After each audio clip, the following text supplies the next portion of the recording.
I'm not having it. Okay. All right. Good afternoon. Am I? Oh, it's 3 minutes. All right. Good afternoon, everyone. Welcome to the live broadcast. Good afternoon. Welcome, welcome, welcome.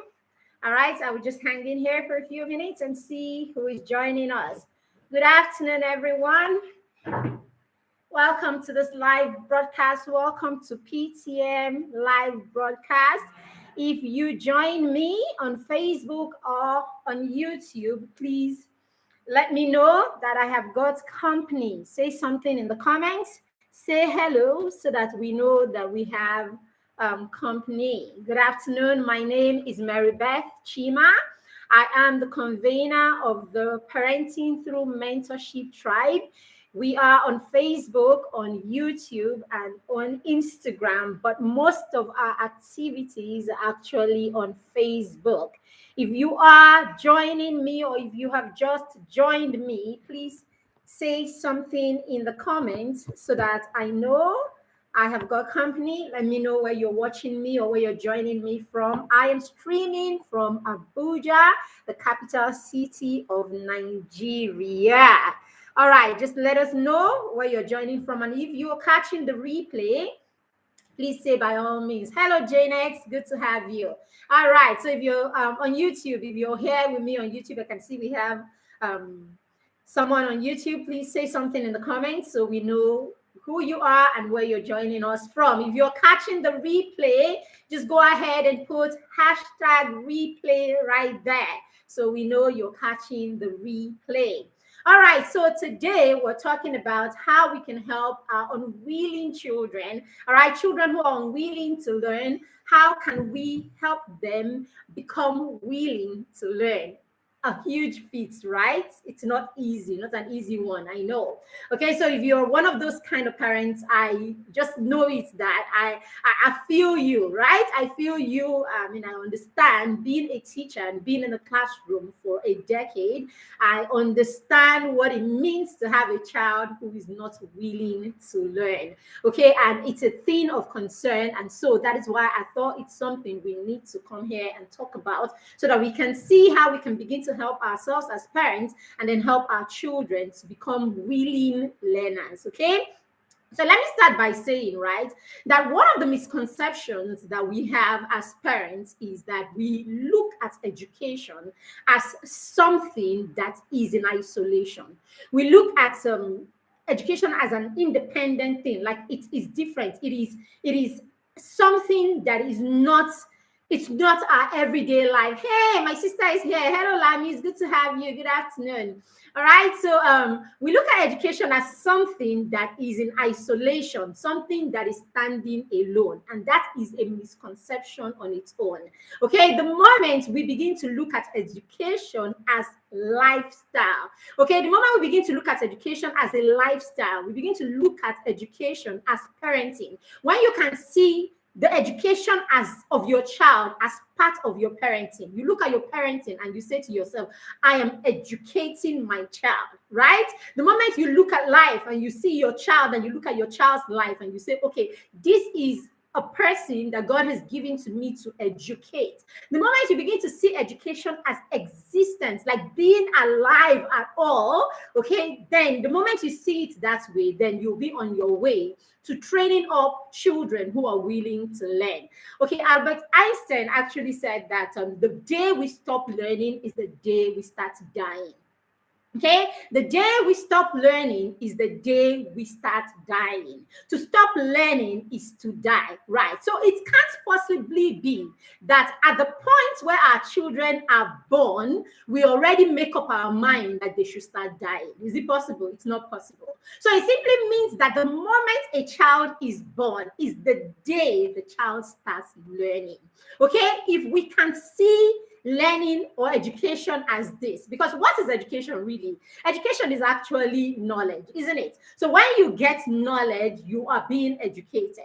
So the moment you begin to see your child's education as lifestyle, you begin to see your child's education as existing, then the moment you birth that child, when you finish giving glory to God and you finish, giving glory to God for your life, for the baby and all of that, you become stable. You just say to yourself, teacher has arrived. I mean, I have become a teacher automatically. So education starts now.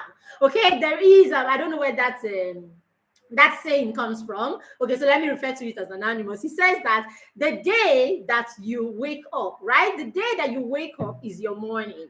All right. And there are many ways they say it. They say the best time to plant a tree is today.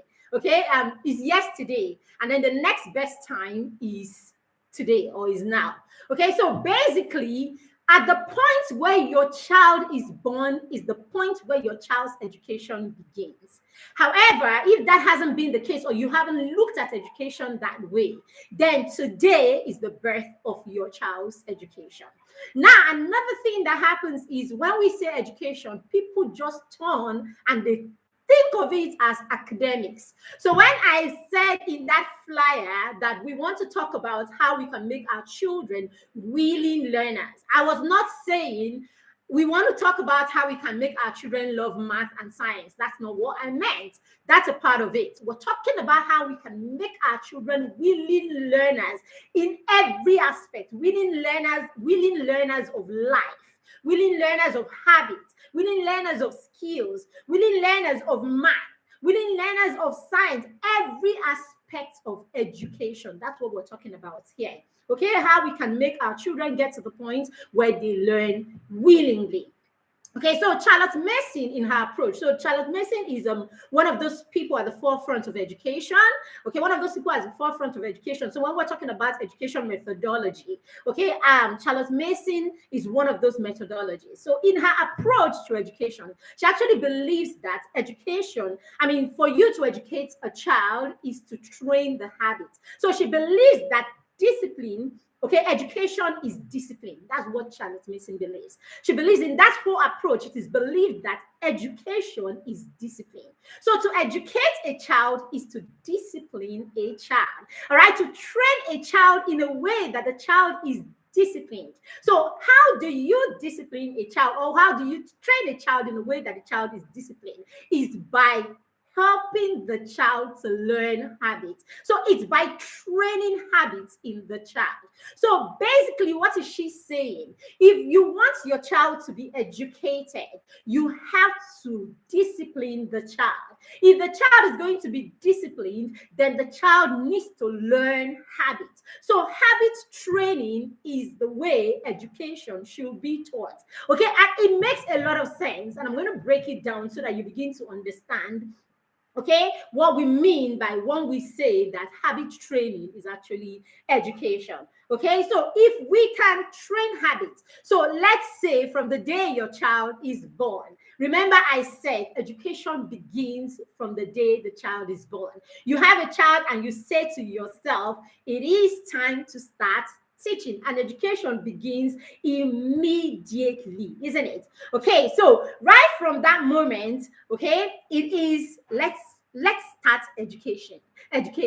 Let's start training habits. Let's start teaching this child to be disciplined, because Charlotte Mason actually says that education is discipline, life, and atmosphere.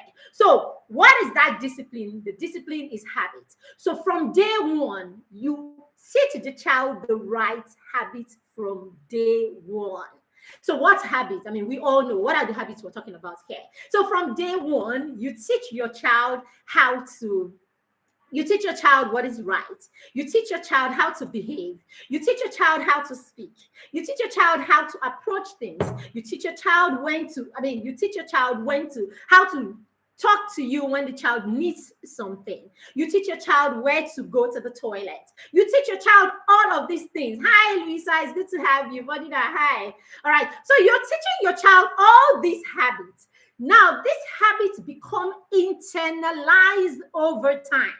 As they become internalized over time, you will find that at the point where you need your child to exhibit these habits independently, your child will not struggle, and you as a parent will not struggle. Okay, so let's take, for instance, okay, let's just do just one example. So let's take, for instance, you want your child, as I said, for me, education isn't just math and English. Education is holistic. So it is every aspect, right? So let's see. I mean, you want to give me an instance that you want me to talk about, but let me see. Let me pick one. And then if you give me another one, I could take it.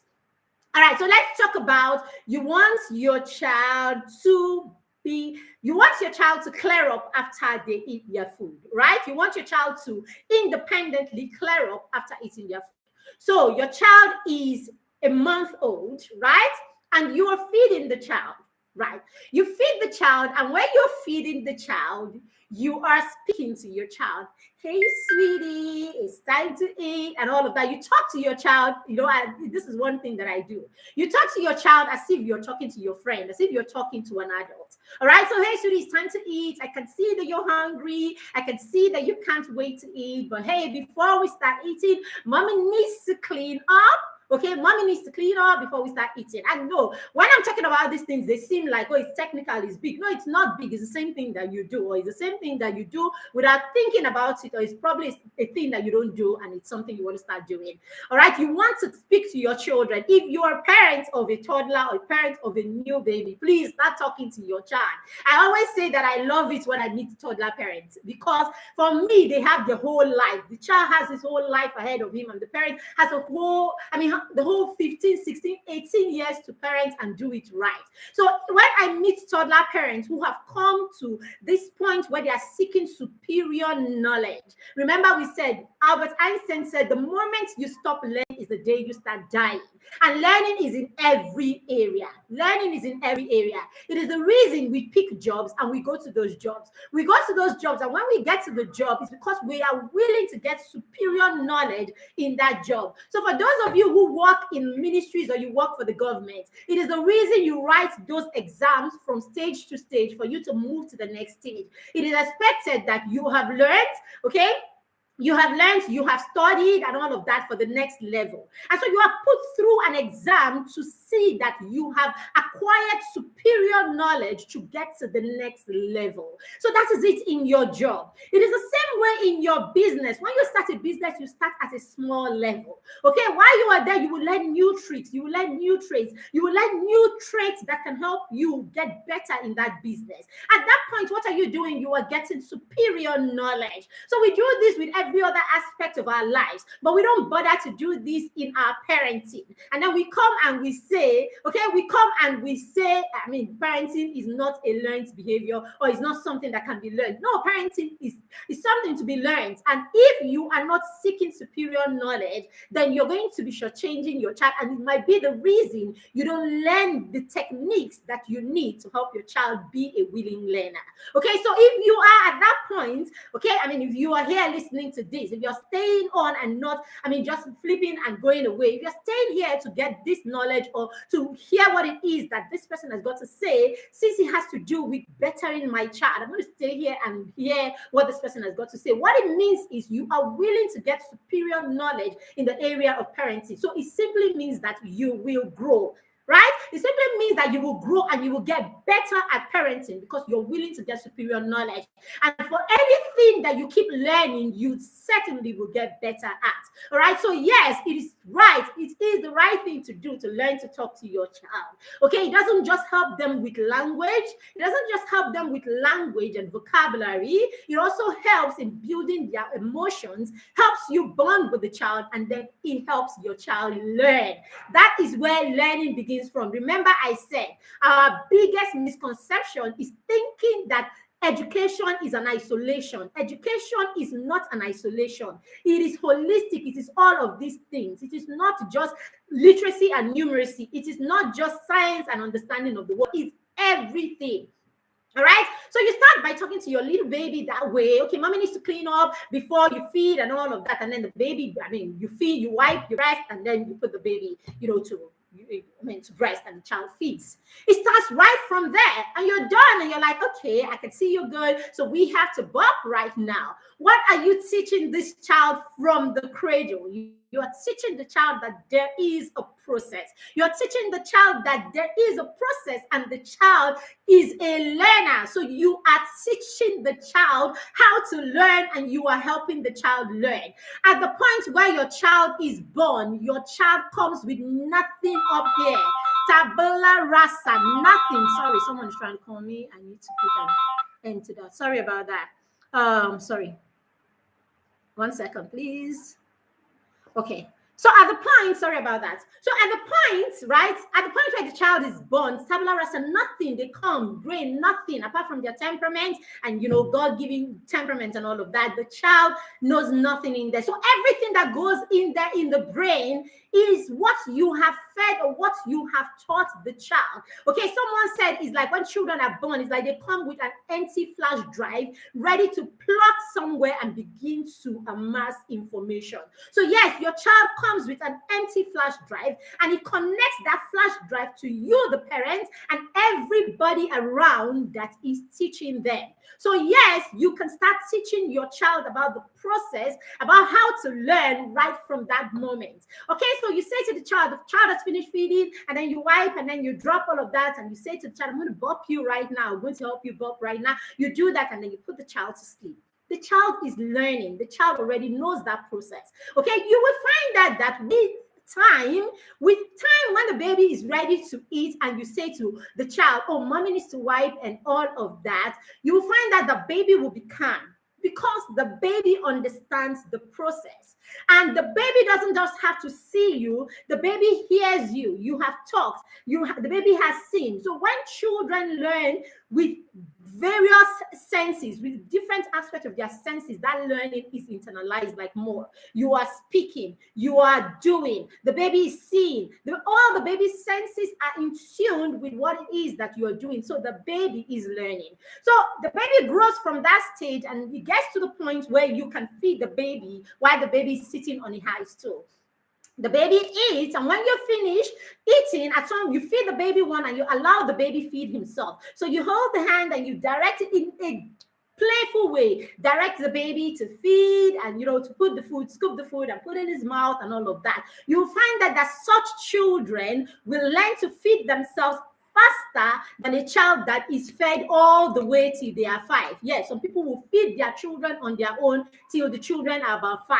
If you start feeding your child at that point where the child hasn't even developed that skill per se, you make the child willing, you make the child curious and willing to learn that skill. And then because the child gets to practice that skill over and over again, that child is likely to internalize that skill, okay, fast, and of course faster than a child that is not practicing at all. Then you finish and you put the baby down at the point where the baby is beginning to walk, or you hold the baby and you go together to the kitchen and drop the plate. You are teaching the child the process. You are teaching the child the small processes that you put together for learning to happen, for learning to internalize.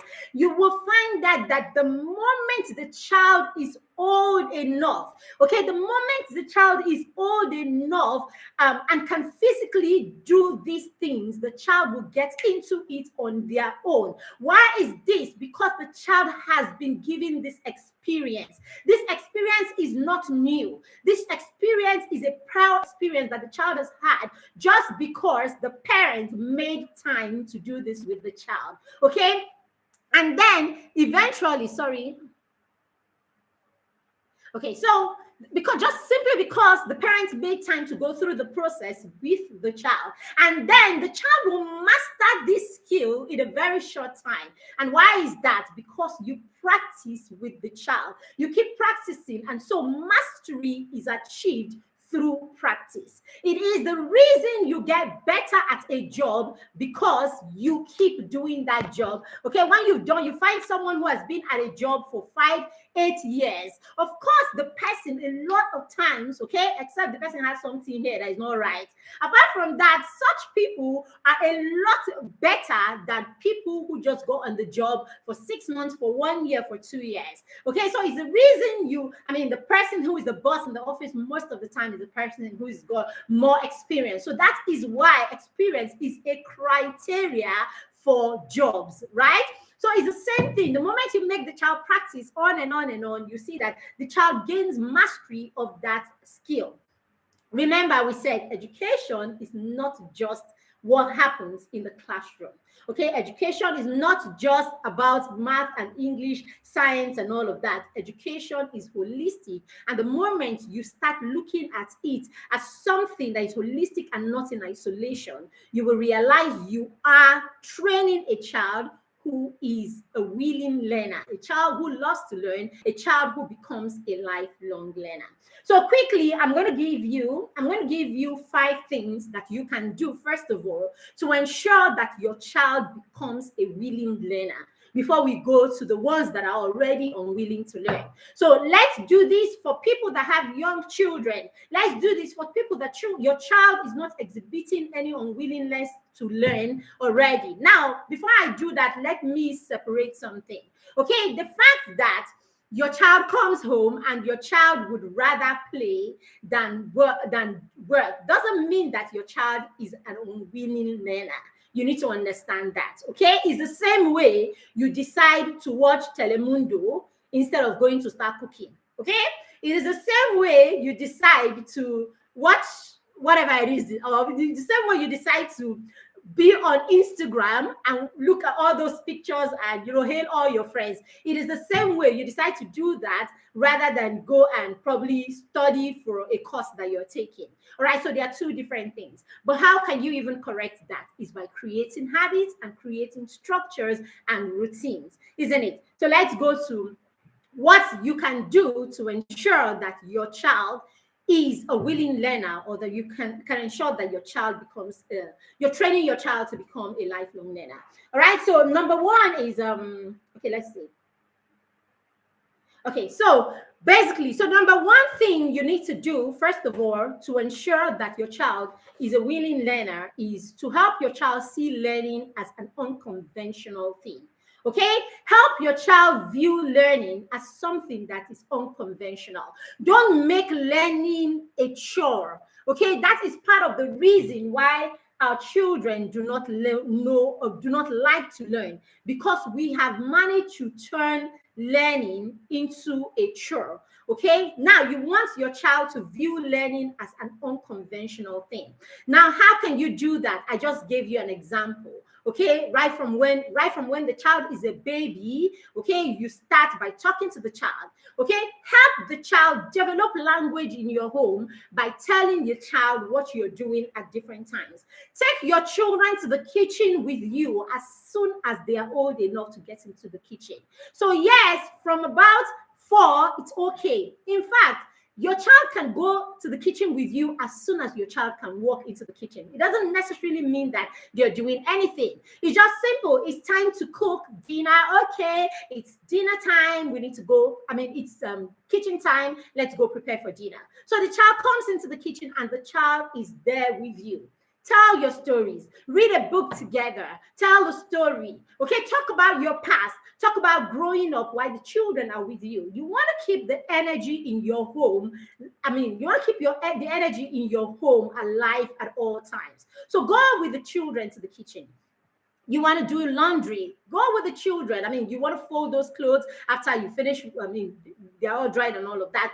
Do it with the children. Everybody sits, throw the little piece to them, the pans, the sauce, throw it to them, okay, and let them put that together while you're doing this and having a conversation together. Okay, you are teaching them how to do these things, but in a very unconventional way, so that it does not become a chore. So you are gisting, you are talking, you are laughing, and you are doing. So your children can see you doing these things, okay, and they do not see it as a chore because it is done in an unconventional way. All right, you can also approach even their schoolwork in this manner.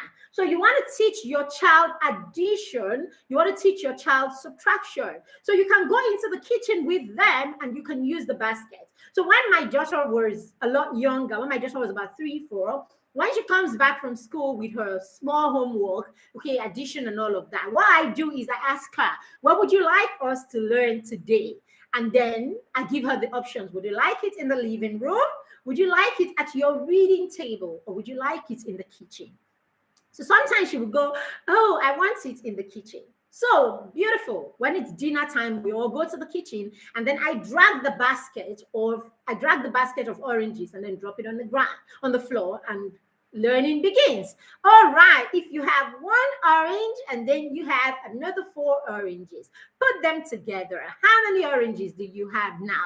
The child will count and all of that. Learning is happening, but learning is happening in an unconventional way.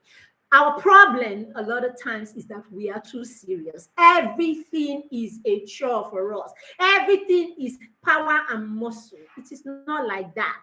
Life is not like that. This life is too simple, right? It's quite simple. I mean, at least the life of a child is that simple. You don't have to turn it into, you don't have to make it such a huge, you don't have to make it such a huge task like that. So going that way, you can do that with everything. The children are learning science. They're learning water cycle. Woo, water cycle, beautiful. Go and put the pots on the fire and say to them, come, let's go do an experiment in the kitchen. Or while you're in the kitchen and you're cooking together, you put another pot on another burner and you're like, okay, let's do, and you move that fan to me closer. Okay, so you put a pot on another burner and you're like, okay, let us do the water cycle. Let's do a water cycle experiment. While you're cooking, you're doing a water cycle experiment while you are cooking. You need to learn to make education happen in an unconventional way. Sorry, did it hurt you? Sorry, my daughter. Okay. All right, I don't know. All right, thank you. Very sorry about that. Okay, so you have to do that. Let them learn in an unconventional way. Your child is learning multiplication. I do this one a lot. Okay, so I allow the children build their multiplication table on their own. All right, hi Janet. Okay, I allow the children build their multiplication table on their own, and this is done in a very unconventional way. It could be at the point where we are in the kitchen. Hi, Oge, good to have you. So it could be at the point where we are in the kitchen and we're cooking. While we're cooking, I'm like, okay, so let's build that multiplication table, right? What table did we build the last time? 2 times table. Can we build 3 times table today? Yes. We find that when things are not conventional, when you're not dragging them to a table, when you're not, you will get to the point where the table will be used a lot. Okay, but you want to introduce, or at this early stage, or at the point where the child is struggling, you want to make it very unconventional as much as possible, so that they learn to add a sense of pleasure, okay, or sense of satisfaction to whatever it is that they are learning. All right, so let's develop the multiplication table. Let's do 3 times table right now. So you are there stirring the semo on the fire, and then you're like, okay, let's go. So 3 in one place. Okay, grab the onions, grab the Maggi cubes, grab whatever it is, something unconventional, something right there in your kitchen that your children can relate to. Everyday thing, something that takes the abstractness away from what they are learning in school. All right, so multiplication is repeated addition. Do you know that? Yes, you let them understand what you mean by multiplication is repeated addition. And then you go. So let's develop a multiplication table. Okay, so find 3 in one place is put 3 in one place. How many is that? Count it. The child counts it. So equal to 3. The child puts it there. All right, let's go. 3 in 2 places. He makes 2 3s. All right, count it together. 1, 2, 3, 4, 5, 6, 6. Okay, let's go. 2 in 3 places. You go like that. You are in the kitchen. You are learning. You are laughing. When the child makes a mistake, you laugh about it. Come on, look at that thing again. Is that 2 in 3 places? And, oh, sorry, I forgot. You are learning in an unconventional way. Okay, so that's where you build it, and the children can. They can, if nothing else, at the point where they're trying to remember this concept, just creating that memory, going back to that memory of what happened in the kitchen, or going back to that experience could be the reason, especially if your child is a visual learner. As a visual learner, all he needs to do is go back and go back and remember that picture in his head, and you'll find that that will bring the child back on track as per that concept. Okay, very key that we make it unconventional. And I do this one also at the point where the children have finished learning the concept, 2 times table, 3 times table. I do a lot of mental drill with them. So we're in the kitchen, I'm like, okay, mental drill, let's go. 2 times 5, and I will go 10. 2 times 8, 12, 16. 2 times 2. So you just throw it at them that way. You are learning, but in an unconventional way. That is one of the ways to make sure that you don't even allow your child fall into that space where your child becomes an unwilling learner. All right. Number 2 is train positive habits that promote learning.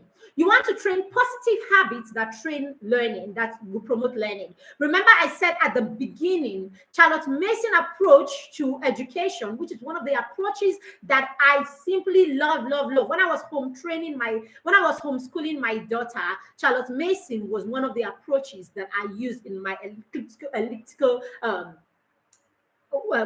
curriculum that I built together. Okay, so this was a very huge part of that curriculum, the Charlotte Mason approach. Okay, it believes that when you train habits, education is training, is discipline. Education is training habits. Education is habit. It's life.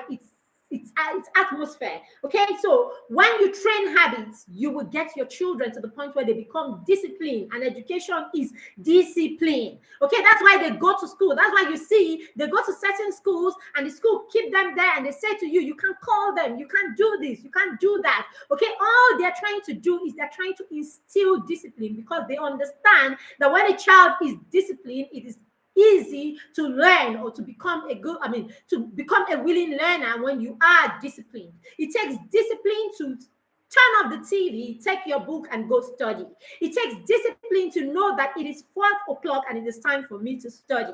It takes discipline to stay on task until you are done with that task. It takes discipline to begin a project and to stay on that project till you are done. It takes discipline to keep yourself as a person. It takes discipline to do a lot of things. So if you're able to train your child to be disciplined, then you are training your child to be a willing you're training your child to be a lifelong learner and a willing learner at that. Okay, so yes, you want to train habits that will promote learning. Okay, one of those habits is helping your children wake up early on their own. When you're able to train your child to understand that you get up in the morning and you go. You get up in the morning and you go. I have struggled with this habit with my son for a while. Okay, I've used different methods. And that's the thing about staying on and becoming a parent who is willing to learn. I am a willing learner as a parent.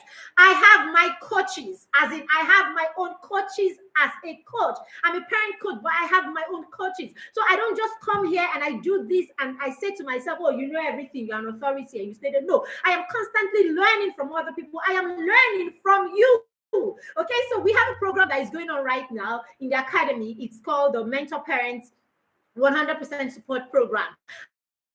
I am learning this parent. I am with this parent, and I'm learning also from this parent, because hey, the parents we have in this program are parents who have come to the point in their journey where they know that they need to keep learning, and they know that there's a higher order of knowledge that they need to have, even in the area of parenting. It's not only in your job that you get superior knowledge. It's not only when it comes to keeping your husband, keeping your wife. When they say, oh, come, let's gather, I want to teach you how to make sure that your husband doesn't look outside, how to make sure that your wife, hey, we will go and line up. That is the one that makes sense to us. When they say, come, we want to teach you how to become better at your job, we will line up.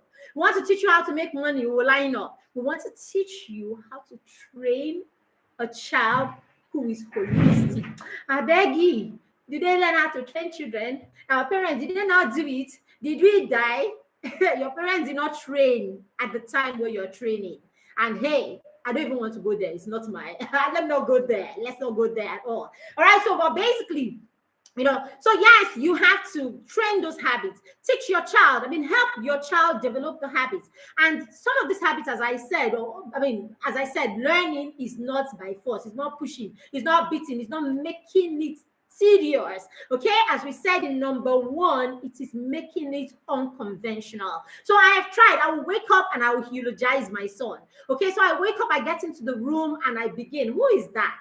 Who is still lying there? The person that the world is waiting for to come and change it. The person that is going to make a difference. The person that the world is waiting for his invention is lying down. When are you going to create those inventions if you're lying down when the world is moving? Come on, get up. I bet you cannot get up, right? You can't, right? You can't, right? And then the next thing he begins to laugh and he jumps up. Okay, so you start with small things. Get a digital alarm clock or whatever alarm clock, put it right there. Help the child, help the child cultivate that habit. Help the child cultivate that habit. Sometimes take the child away from a familiar place and take them to a place where this habit would be take them to a camp, okay? During the holidays, let them go to a camp where they would have to. Nobody's looking at their face. It's not you. They would have to. I mean, there will be other people, and then they will have to. Do any. I mean, you just keep trying until you get, to that thing that works. That's the thing about parenting. We keep trying. We're not saying our children will not have challenges because we're intentional. We're not saying that our children will know everything. So when I see parents and they look at you like, oh, because you're a parent coach, your children are supposed to be a kind of way, they're supposed to be like perfect. I mean, why are you talking to us if your own children are not perfect? I look at them and I laugh. Wow, my children are just like your children. Just like your children, everything. We have the same things you struggle with are the same things that we struggle with even as parent coaches. Okay?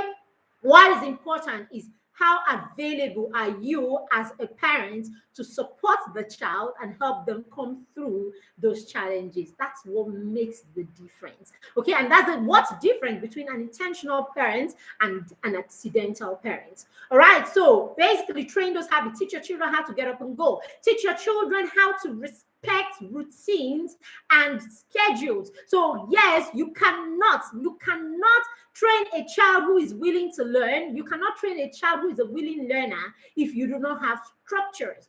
We can't say anything about parenting really without talking about structure, because structure really is discipline. Remember, we said education is discipline, right? Education is discipline, and then of course that discipline is through the habits that you create. And then what is the vehicle upon which that habit will ride? It is the fact that you have created certain structure. The structure is the vehicle where the habits will ride on. So yes, you have a routine in your home. You have this structure. Your children know these are our values. This is what is acceptable. This is what is not acceptable. They know it, and they know that this is the policy around this. That's a policy around that. I said to somebody, my son is going to be 12 in a few weeks. He's never said anything about a phone. My son has never had to throw a tantrum about phone, talk about, I need a phone. It hasn't come up. Why is it not coming up? At some point, because we talk a lot, we gist and we talk about everything. Okay, I got to know that he's actually the only one in his class that does not own a phone. He said when he said it in his class that they all went like, see. Some people say, sorry. Some people, it was all kinds of things, and he was like, sorry, why? As in, I don't get it, right? So he came and he was saying it as a matter of, are they okay? Like, are they okay? Can they use a phone?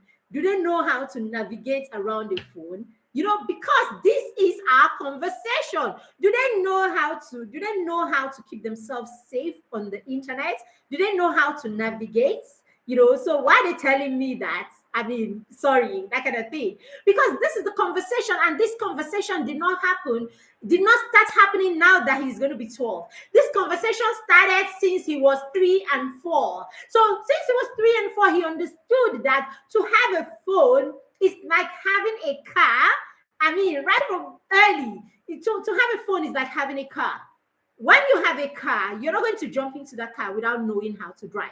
So you will have to learn how to drive by going to a driving school. So you must have perfected your driving, and you must be a safe driver, and you must know how to stay safe as a driver before you can have a car, or before you can drive a car. So it's the same thing I told him. The internet is like a road that is that has a lot of good roads and dangerous roads and bumpy roads and all kinds of people who are sane, people who are not sane, people who know the right thing, people who know the wrong thing. But hey, it is a level playing ground where everybody comes to play. But before you can go and play in that space, you must know how to navigate. You know how to turn away from the bad guys. You know how to turn away from bad content. You know how to turn away from something that can be hazardous to your mental health. You know how to handle yourself in that space. It is not about you blocking and hiding and blocking and hiding. It's about the child coming to the point where the child knows that this is not right for me and I don't have a business going here. I don't have a business going there and all of that. You know, it's about the child going to that space, deliberate about why he's in that space, going there and doing what his business is in that space and going away from that space when he's done with his business. If you don't teach your children this kind of control, your children will take the phone, go there, and they'll be lost for 4 hours, seeing and going through all kinds of things that they don't have a business with. So because he knows this, he knows that, oh, I don't know enough to navigate in that space on my own. So no, I don't need a phone. So if you ask my son right now, when are you going to have a phone? He will say to you, I am not sure when it's going to happen. But until I can be safe on the internet, I don't need a phone. So basically, so it's not an issue. So when I have friends, I see people that, oh, their children, they are upset, they are this one, they beg them for the new this one, they beg them for the new that. No criticism. It's okay. It's okay. What works for you? But basically, this is how we've been able to come to this point, because we are learning, because we are talking, and because we know the reason, the why behind the use of these gadgets. Okay, so basically you want to train positive habits. Okay, you train the children, they know when is it to study, what time is your study time, what time is it for homework, what time is it to stop playing, and all of that. So have these, okay, train these habits, and you find out that your children will be willing to learn when it is time to learn. Your children will not be adverse to reading or to learning or to, learning whatever area that learning can be about. All right, so that's number 2. Number 3 is let children play. Let children play. Let children play outdoor, especially.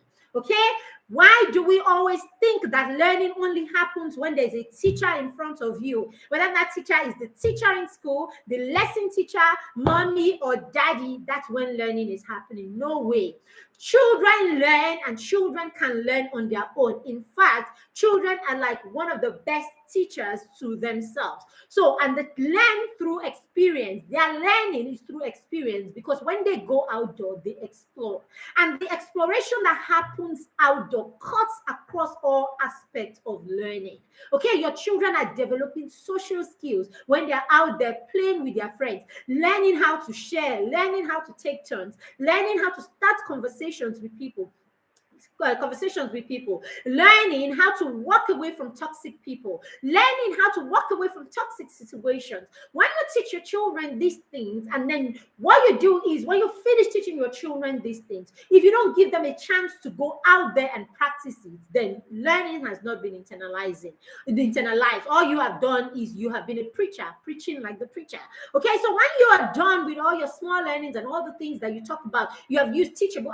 Do you even get teachable moments if you don't allow your children explore, so that you can see the gaps in their lives? You can see the gaps in their education. No, education is knowledge. Okay, so whatever knowledge your child has, right? So if you see gaps, that's when you can take advantage of a teachable moment and use the teachable moment. But if you are not creating that, you're not creating the what do you call it, the opportunity for this, how are you going to be able to teach the child? So let your children go outside, let them explore. They're building social skills, they're building emotional skills.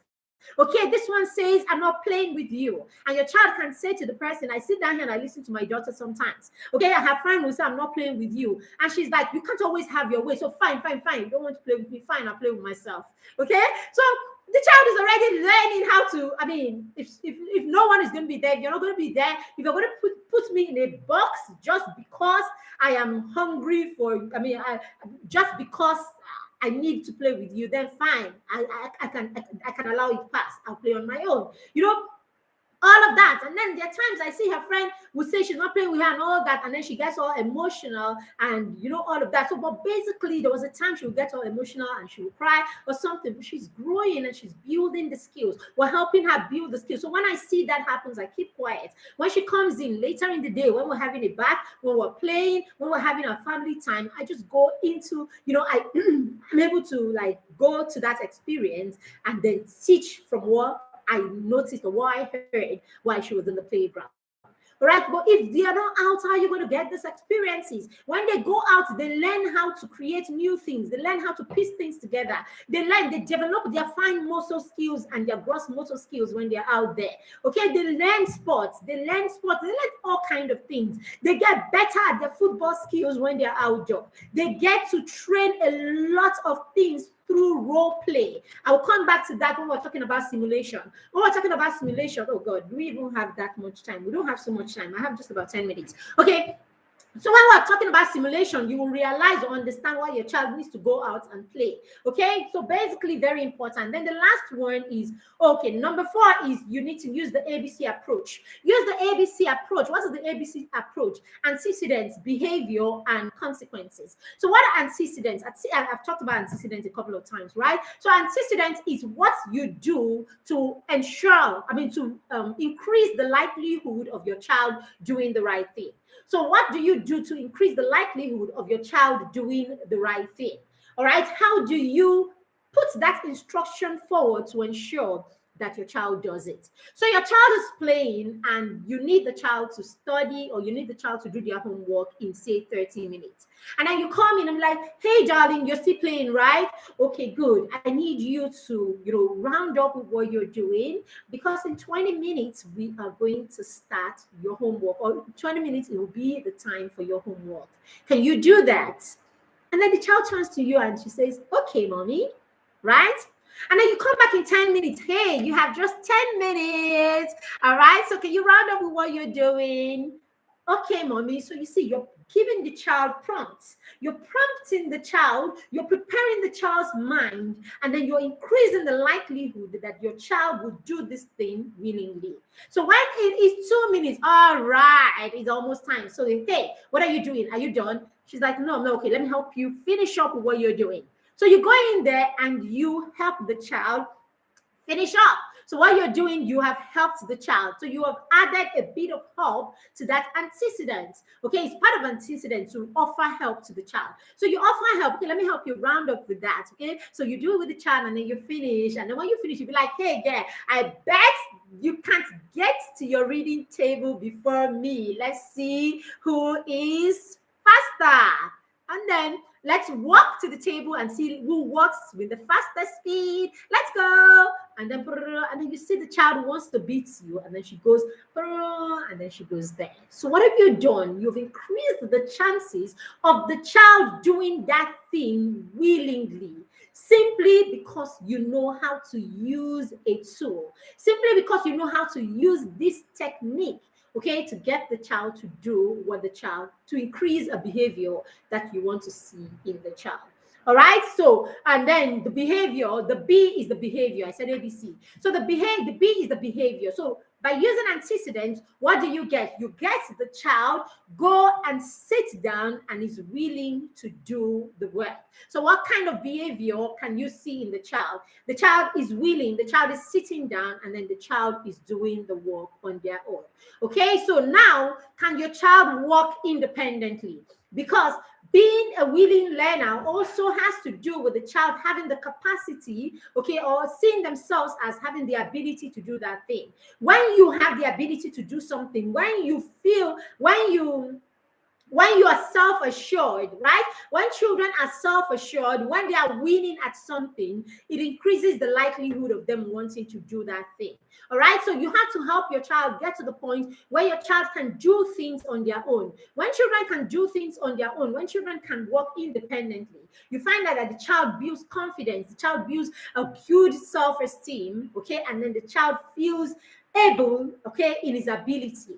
Okay, so you go in there and then you be like, okay, let's see what you have there. You look at it together and you tell the child, oh, explain to me what that instruction is. The child explains the instruction and you're like, awesome, awesome, amazing. You are praising the effort. Okay, so you praise the effort, amazing. I like the fact that you read through that question and that you have a deep understanding of it. So mommy will just go into her room and do some work there while you do this. When you're done with number 2, just let me know you are done. All right, so that's way your child is learning and your child is willing to learn, isn't it? All right, so and then C is the consequences. Done it well. What's the consequence for this? You use praise. Some people will use reward. Some people will use points. I feel praise is just fine. Wow, wow, wow. Did you just do that? Wow, amazing. You add an element of tenderness by touching the child or giving the child a big hug. Wow, amazing. Big hug. You touch the child, you hug the child, and you're like, I like the fact. So you pinpoint what the child has done well. The child needs to know what they did well. I like the fact that even without my support, you sat down, you stayed focused, and then you did and finished that task on your own, and you did it so well. You should be proud of yourself. And then you give the child a hug. That's a good approach to use to help your child become a willing learner and to enjoy and love learning and see themselves as people who can win. And this is not only with your little child. This applies for children at all levels. Even your teenager, this applies to your teenager. Wow, wow, wow. I saw when you started that thing, it seemed like a very huge thing. But man, dude, see how you digested it. See this creative writing. Whoa, did you just write that in this 30 minutes? Dude, I dey hail. Come on, buddy. And then you chop knuckle, okay? Or you give them a pat in the back. At this point, they're older, okay? So some of them don't like all the mushy, huggy, whatever. Okay, or you can just crack with it and give them, come here, today you deserve a hug. And then you give them the hug, or you give them a high five, you give them a thumbs up, and all of that, and then you praise the effort. Dude, I saw when you started that thing, that topic. I looked at that topic and, man, even I would have been lost. But man, see the way you dissected this topic. And then you came up with this paper, man. I'm hailing, man. You should be proud of yourself. Okay, so can you see? I'm not telling him how smart, how awesome, how beautiful, how smart he is. I am praising his effort. So this is it even for your teenager. It still works even with your teenagers. Okay, it still works using this ABC approach. It still works. Hi, Mary. Nice to see you. All right, so it still works. So you want to use that. Use the ABC approach. Behavior, you use the praise. Praise is a consequence. Okay, giving them rewards is a consequence. All right, giving them points, a consequence. Some parents will give them points at the end of the month. If you have up to 5 points, you earn this, you earn that, and all of that. Or some you don't even have to do the points at the end of the month, or at some point you just simply say, hey buddy, I'm taking you out to lunch. You did so well this month. I noticed how you started from the beginning of the month, how you increased the tempo, and at the end of the month, or at the end of the half term, at the end of the term, I see the progress that you made. I am super, super, super excited that you have done this for yourself. Because parents, always make your children's win about them. Always make it about them. Stop making them feel as if it is about you. It is the reason that our children become entitled. It is the reason they say to you, I'm not going to school. You don't want to send them to the school that they want to go to. And then because you can't afford it, and then you're like, okay, we may have to settle here. And they're like, no, I'm not going to school again. Because they feel if they don't go to school, it is you that the shame is going to come on. It is you that needs to brag in front of your friends. It is you that has been carrying their matter on your head now. So that's why your children feel that they can say to you, they can threaten you by saying, I will not go, I will not do. How? Wow. So it starts with all these, the way you praise them, it starts with the way you praise them and the way you do all these things. That's why they feel it is about you and not about them. At every point you're praising your children, please make it about them. I like the fact that you hang in there. I am super, super, super excited about how you are going on with your life. I'm super excited about how focused you are as a person. You are so focused. And if you continue to be focused this way, you will realize that all of these distractions that children deal with, you would just not, they wouldn't mean anything to you. You are doing so well leading yourself. You should be proud of yourself. Things like this is how you praise your children, even for your teenagers and your young adults. Okay, the last one is to build trust. You need to trust in your child's ability. You need to let your children know that you trust them. That is the reason you must allow your children do things for themselves. Allow your children do things for themselves. Allow your children try. Allow your children push themselves. Allow your children fail. Allow your children rise. Help them pick up themselves. Okay, be there to support them, but don't do it for them. Don't pick them up. Don't pay for jam. Don't pay for exam for them to pass exams. Don't pay for them to get into a place. Don't pay for all of that. Don't do that. Don't go and pay money. Your child fails here. You go and pay in another place. Your child fails in this school. You drag him. You take him to another school. Why are you doing all of that? When you're doing all those things, you are fixing the child, and the child knows that you are fixing the child. So the child is going to take it as your responsibility to keep fixing him. No, you need to show your children that you trust them. So even at the point where you are not doing so well, I trust that right there. I know the child that I birthed. I know what God says about you. You know what God says about you. So I know that you can be more and you can do more. So I'm going to be here supporting you whenever you need my support. Let me know how I can support you.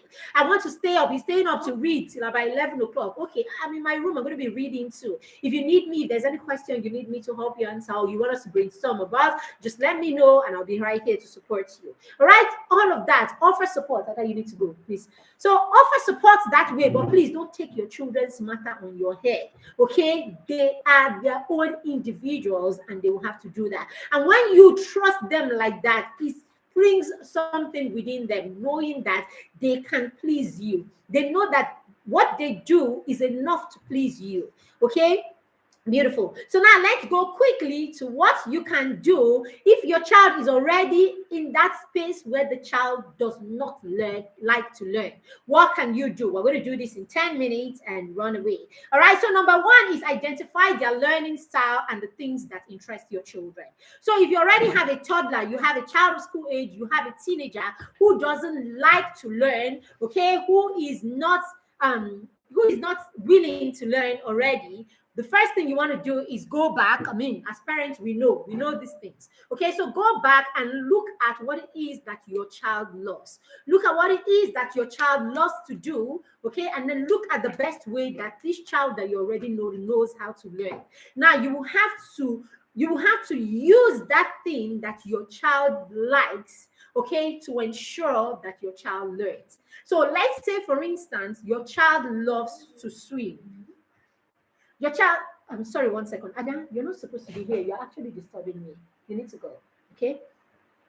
All right, so sorry about that. So let's take, for instance, that your child likes to swim. Your child loves to swim. So it's beautiful. He loves to swim, and then he is struggling, say, with math, right? So he's struggling with math, and then you say to him, hey, buddy, I'm going to be able to work with you on Saturday. We can work on Saturday on your math, okay, on Saturday, okay? But, hey, we can do something fun before we begin. Or what would you like us to do, okay, before we start, before we work on the math? Or let's just go out and do it, right? So how about going to the swimming pool? Would you like that? Okay, so pack the books. You go to the swimming school, he gets a dive, he swims, and then he comes back. You sit down for 10 minutes and you do some work. You do some work for 10 minutes, and at some point you feel it's beginning to get a bit too tense and all of that. You'll be like, okay, you want to go take another dive? Hey, yeah, sure. And then he goes, and then he comes back. So you will have to use, the things that they love, okay, to get them to learn. Okay, so in our in our mentor parents program recently, we had a math teacher who came in to speak with the parents, okay, talk to us, okay, who came in to talk to us about how we can motivate our children or encourage them or help them to love math, more and all of that. One of the things he said, and this person happened to be my son's teacher. He had taught my son before, and I know how my son reacted or how the effects he had on my son. And all of a sudden, he's actually teaching my daughter, and I can already see the same effect on my daughter. So there's something about this person. There's something that this person is doing well. So we had him in the session, and when he came, he actually said to us that he goes to the classroom and he can be going to teach in the classroom, and he just goes to the classroom with snails. So he can come into the classroom with snails. Now, this is not a conventional thing. Your children are they're what do you call it now? Your children are what do you call it? They are millennial, I mean, they are 21st century children now. Okay? Our children are like, they're very used to gadgets and used to things like that. So things like gadget, you cannot make a child excited. You cannot make a child excited and all of that, with things like gadgets. You cannot make a child excited with things like gadgets and things like that they're already used to. So when you bring things that they don't see every day, soak the white. So when you bring in things that they don't see every day, that's what will excite them. So he goes in with snails in the class, and then the children go like, and everything, they're excited, and everybody, the whole class is going like crazy. Okay, let me touch it. And then after that, he'll be like, okay, guys, okay, calm down, calm down, calm down. We're going to keep this now. We'll look at this again afterwards, but for now, let's keep it aside and let's go straight into fractions. What are we doing today? Fractions and all of that. And then the children see he teaches, he's got their attention, he's got them interested. So it's about him, first of all. It's the excitement of having him in the classroom, it's the excitement of having him with them, it's the excitement of what being with them is, or what his presence does to them first, okay, before the thing that they are learning. So when you are able to catch the person's attention, you're able to get them to listen to you, because there is something about you that they honor, and that will be the reason why they listen to you. All right, so we want to use things like this. Find out what your children are interested in. Find out what your children love. Find out the best way that your children learn. Is your child tactile? Is your child visual? Whatever way, and then use these ways to bring what it is that you want your child to learn, okay, on the table. All right, the next one is use excitement. Okay, I just talked about excitement. I just talked about what you bring into the class. So bring something that is strange, something that your child has not seen or doesn't see every day. All right, what your child doesn't see every day, something. I mean, decide to have a pet, okay? So bring in a catfish. Okay, so decide to train a catfish at home. Buy this cute container and all of that. And then before you start learning, you're like, oh, let's go and spend some time with the catfish. Okay, so you go there, we're going to do math. Let's go and do math with the catfish. So you bring the catfish, you put the catfish, you see, you talk about the catfish, you look at the catfish and all of that. You'd be like, okay, so let's keep the catfish aside and do some math.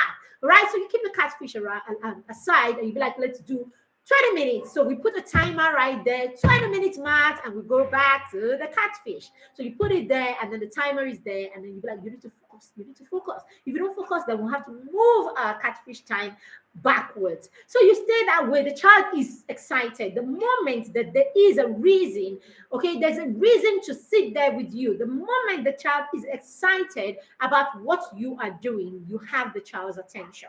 So what is important in learning is having the child's attention. So that's the reason some children stay in a class and they learn nothing, because the teacher hasn't got their attention. I don't even want to see you. So the simple fact that this teacher is in the class, I don't like. So because of that, everything you are saying is passing this way. The child is not listening, because your presence on its own is repulsive for the child, or the child is repulsive towards that. So you need to do things like that, create excitement, bring excitement into the learning, get their attention, grab the child's attention first before you introduce whatever it is that you want to teach the child. All right, number 3 is use shaping and simulation. All right, so I don't have so much time. Okay, I've talked about shaping before if you follow me. So shaping is praising the little efforts. Okay, so you have an outcome, you have something that you want to achieve in your child. You want your child to be able to cook. Okay, you want your child to be able to cook. You're trying to train your child to be able to meditate or pray on their own. You're trying to train your child to do the laundry on his own. You're trying to, you're doing that, and you have started teaching. Please, parents, do not make expectations or create expectations or have expectations of your children in a skill that you have not taught the child. So before you begin to have expectations, please, by all means, teach the child first. Introduce that skill, okay? I talked at the beginning, right from when they're young, as toddlers. I talked about how when you're breastfeeding, you're already talking to the child, you're already creating this experience for the child. The child already knows what this experience is like. You talk about it, you do it in front of the child, he hears it, he sees it. You're already creating experiences, right? So at the point where you get to the point where the child is supposed to start, you want the child to cook. You go into the kitchen with your child. Remember, I said right from when they're 4, start taking them with you in the kitchen. You're just playing around there. Or pass me the Maggie, he passes you the Maggie, peel it. At 4, you can have your child, it's developing their fine motor skills also, helping you peel that Maggie is developing fine motor skills. Important. He does it. My daughter will do it, and she will crush everything for you, and she insists on putting it in the pot because she did the peeling and the crushing. She puts it, and then she gets to step. So she drags her potty, she climbs on her potty, she pours it in there. So she will say to you, okay, mommy, tell me when it's time for the Maggie, or tell me when it's time, okay, for the spices. And then she comes, and then because of that, she will also climb the kitchen ladder, bring the curry and bring everything, and then she will arrange them on the table. This is her own work. This is her own thing. So she arranges everything on the table, and she insists, because I was the one that brought everything, I'm going to be the one to put it. So she drags her potty, she climbs on her potty, she has already crushed the Maggie, and then she pours it, takes the spoon, and she does her little stir. Is it time for the curry? She takes it, and then she shakes. Is it okay, mommy? Is it okay, mommy? And then she keeps shaking until I say it's okay. And then she drops it. She loves to stir. But hey, whatever it is, she is learning. And she's stirring because she's seeing you do these things. Basically, okay, so as you do this, right, you want to pray. So at the point the child begins to try on his own, when the child tries, okay, whatever small effort that resembles what it is that is the big outcome that you're looking for, because parents, praise it. Praise it. Somebody asked me whether I'm Igbo. I'm always saying because my husband is. I'm not. All right, so okay, so praise those little efforts, whatever small effort is called shaping. Okay, so you teach, and then you allow them try, and then you praise the small effort. I did not say praise the child. Praise the efforts that the child has made. Wow, I can see that you are stirring better. You're not splashing the food all over the place when you stir anymore. Well done. Why you keep stirring like that? Very soon you start making tool for us. You're praising the effort. Okay? Now, simulation. I said use use shaping and simulation. Now, what is simulation? So simulation is you being able to create a play. There's a skill that you want to achieve in your child, or there's something that you want your child to know how to do. Okay, so what you want to do is you want to create a fun way. You want to create that thing in a fun way, that experience in a fun way, so that your child will practice that experience in a fun way, and that will help to shape how the child would do that thing in reality. It is the same thing that happens for pilots. Let me use that. Okay, so for a pilot, before as part of your pilot training, they go into the simulator, isn't it? So they take the pilots into the simulator, and they try to create an experience of a plane crash for that pilot.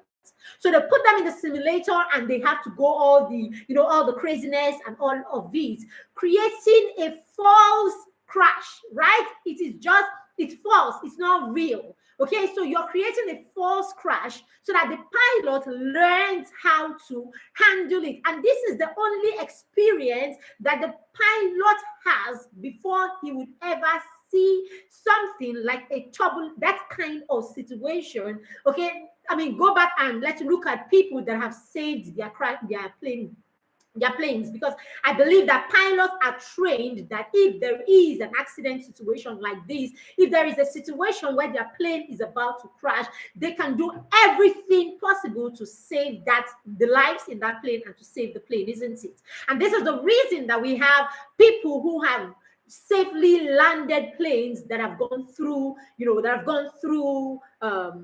accidents, almost near accident situation, that have gone through, extreme, cases like this, turbulence and all of that.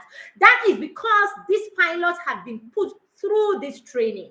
Now, how can you teach a pilot how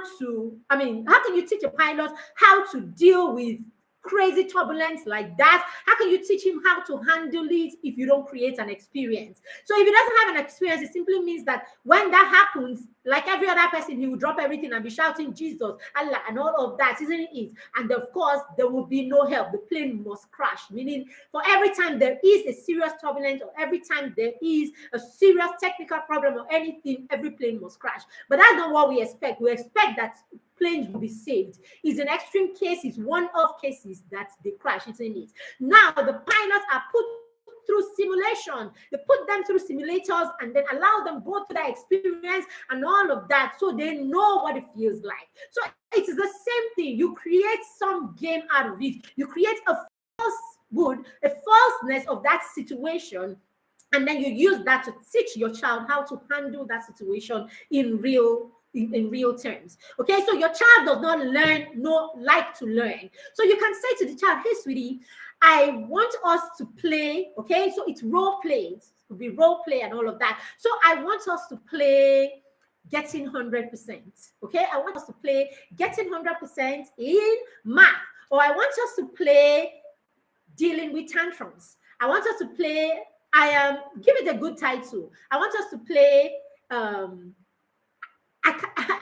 dealing with tantrums, call it whatever, just make it exciting and all that. So you say to the child, all right, so mommy's going to be mommy, or mommy's going to be the teacher, and you are going to be the child. Right? Now, mommy is going to say no to you, and I want you to act like you're angry and all of that. Right? So mommy is going to say no to you. So I need you to act like you're angry. Do something that shows mommy that you're angry. So the child does something that shows you that he's angry and all of that. Okay. Now, so mommy is going to watch you deal with that anger. Okay, how are you going to deal with it? You'll find that the child will tell you the right thing to do. He will never tell you, I'm going to beat you, I'm going to slap you, and all that. But even if he does, you say to him, no. We're going to practice how to deal with it in the best way. So just hold yourself, and I want you to breathe in and out 10 times. Okay, and then I want you to come back and apologize to mommy about what you have done. Whatever you want you see, how you would want your child to deal with that situation, go through it with the child as a role play. Then when he finishes, you'll be like, yeah, and then you clap for the child or something, and then you'll be like, okay, however you would deal with it, role play it from the beginning to the end. And then after that, the end, and then you clap for yourself. It is drama, isn't it? After that, you clap for yourself, or you can even have a third party make a video of it. To make or create excitement. I do this with my children. I did this with my children when they were young a lot, and I still do it right now. So right now, they have a conflict between them. Something happens between my son and his sister and all of that. I allow them deal with it their way, and then it becomes a teachable moment for me. So randomly, at a time when nothing is happening, we're all chilling and all of that, I will say to them, okay, we're going to play a situation where you are disagreeing, and I want us to play this way. And then I give them, okay, you do this, you do that, and then we do that, and then after that, big hug, group hug, and then we group hug, and all of that. What have you done? You have taught the child, or you have shown the how to deal with the same situation in a playful way.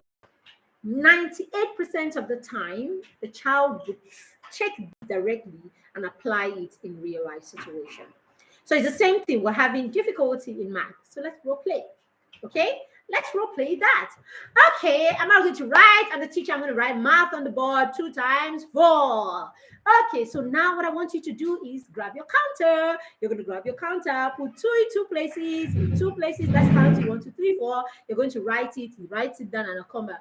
I am Mrs. Jane. Look at that. You did that so well. You take a high five. Now go to the reward corner and grab yourself a pencil. Something like that. Just role play and do all of that. This works like magic, especially for your toddlers and for your young children. Go ahead and role play, okay?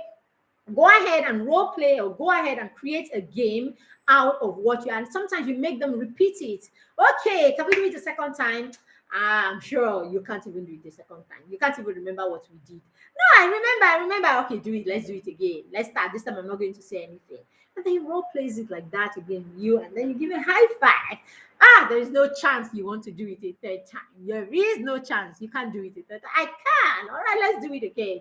Basically, what are you doing? You are simulating, and that way you're helping your child know, firsthand how to handle a situation. All right, then the next one is motivation. Use motivation. I've said this formula over and over again. An activity plus a sense of satisfaction will create motivation. All right, so motivate your children by allowing them do things the way that they do them best. There are times, say we have done this, sense of satisfaction thing with my children, that I've reached the point where I allow the children do their homework where they want to do it. We have a routine. That's what you want to do. Create your routines. Let your routines be there. Let your routines be there, and that routine is what is respected. Your structure is in place. Now, within that structure, within the routine, you can allow children have their way or do things the way they want to do them best within the boundaries of the routine. Okay, within the boundaries of the routine. So yes, we don't watch TV during the week. End of. This is structure. We don't watch TV during the week. End of. So when you come back from school, we have quiet time, we have outdoor play, we have study time, and then we have homework time. So you come and the child is like, I don't want to do my homework at 5. Oh, really? What time would you want to do it? I want to do it after playtime. Oh, that's fine. Let them go. Let them go. What you're doing is you are allowing the child do it when the child will get a sense of satisfaction from it. You're not forcing it. What's important is the child is going to do it. Remember, there is structure. They know these are the 4 things that will happen after school. Those 4 things we will achieve. But there are some days that the child just wants to do something a little different. He wants to play first before. Go ahead and play first today. It's fine. So playtime is swapped with study time. So you play and then we come back. So to come back and not, it's but them coming back and not doing it that is the problem. So he insists that they do it, but you can swap like that. Okay, and then lastly, you need to check your expectations, please. Sometimes we keep shouting our children this, our children that, they don't want to learn. What are you expecting from this child? Are you sure your expectations are not too much? When parents come and they are shouting that their 4-year-old is not writing 1 to 50, 1 to 100, what business does he have writing 1 to 50, 1 to 100? Shouldn't your 4-year-old just be knowing how to write 1 to 10, understand 1 to 10, use 1 to 10, recognize 1 to 10, write 1 to 10, turn 1 to 10 around, scatter 1 to 10 and replace them? Shouldn't he know what quantities are? He should know about that quantity. He should know about, recognize that number. He should know how to flip that number. He should know how to add that number, how to multiply to get that number, how to divide to get that number. He should know how to play, not divide, even no multiplication and divide at 4 years. He doesn't even have a business. He should know how to play with that number, know everything. By the time the child is done with 1 to 10, there is nothing about 1 to 10 that your child does not know. Your child might be able to even create hundreds and thousands from 1 to 10. So when you start having certain of expectations, because sorry to say, some teacher is confused somewhere, you are also confused. That's why I say to parents, you don't have to have everything that your child needs. You need to know what your child needs. And the way you know it is by getting superior knowledge. You need to know what your children need per time so that people don't confuse you and don't make you create expectations for your children that are not realistic. So be sure that your expectations are realistic expectations, and you will find out that your children will love to learn. They will be willing to learn because they will not see learning as a chore. They will see learning as a lifestyle. They will see learning as authentic. They will see learning as a way of life. They will see learning as existing. Thank you very much, everyone. If you would like to, oh, I didn't even talk about our challenge. We have the reading challenge, and reading is one of those habits that your child being able to read on their own or enjoy reading, okay, for leisure is one of those habits that we want to create for them. We have a reading challenge that is beginning in 2 days' time. You can register for that challenge for just 3,000 naira, and we will go with you through the process. We'll use all these techniques that we've talked about. We'll apply it in helping your children come to the point where your children can love to read. Okay, so if you have a child that doesn't not like to read on his own, doesn't like to read books, doesn't like to read anything books for leisure, then you need to hop in and join this program. It's for a whole 2 weeks. I'll be with you for 2 weeks, giving you tools every day. But I have a plan that covers 30 days for you. So after the 2 weeks, you can go through the rest of the plan on your own, but I will be available and you can reach out to me at any point to help you till the end of the challenge. So if you would like to be a part of the challenge, just put in the comments the challenge and I'll tell you how you can make that payment. It's just 3,000 naira and you can enroll more than one child.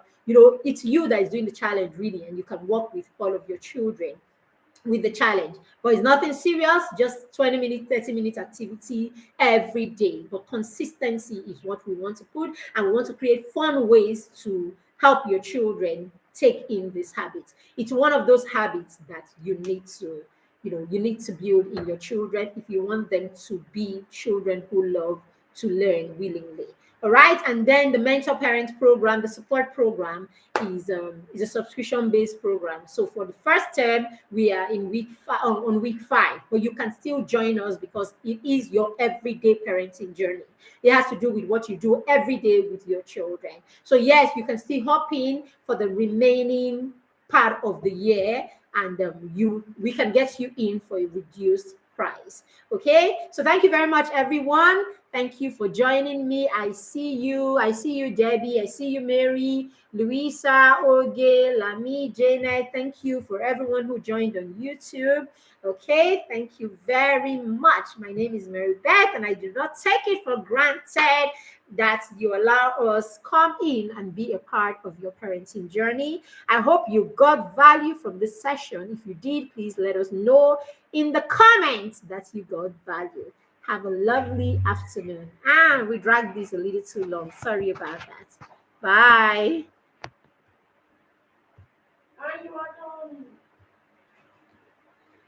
So come